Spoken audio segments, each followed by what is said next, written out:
চুপ থাক, কান্দস কেন তুই? তুমি প্রতিদিন আমার ঝাড়ু দিয়া ছাইড়া স্কুলে পাঠাও, তাইলে কালকে উষ্টা লাগা কেন স্কুলে পাঠাইলা না? হ্যাঁ, ওরে বাবা, বদেহার দেবার স্কুলে যাওয়ার লাগেও কান্দে?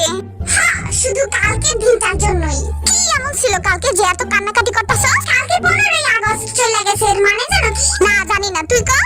কালকে আমাদের দেশের জাতীয় কবি বঙ্গবন্ধু শেখ মুজিবুর রহমানের জন্মদিন ছিল, আর এই দিনে আমাগো স্কুলে কাঁড়াল পাতায় কইরা আমাগো সব কয়টারে খিচুড়ি খাইতে দেয়। তোমার লাগে এখন আমি খিচুড়িটা মিস করলাম না।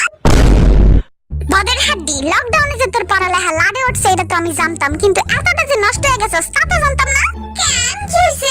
চোখ খুইলা হইনা রাখ বদের হাড্ডি, কালকে ওনার মৃত্যুবার্ষিকী ছিল, জন্মবার্ষিকী না, আর উনি জাতীয় কবি না, জাতির পিতা। আমি মানতাম না। কি আবার মানতি না? আমি বঙ্গবন্ধুর ও বাবা ডাকতে পারবো না। কেডা কইলো তোরে ও বাবা ডাকতে? তুমি তো কইলা বঙ্গবন্ধু জাতির পিতা, আর পিতা মানে তো বাবা, আর বাবা মানে তো ও বাবা। লাঠি না খাইতে চাইলে আমার সামনেতে ওঠ।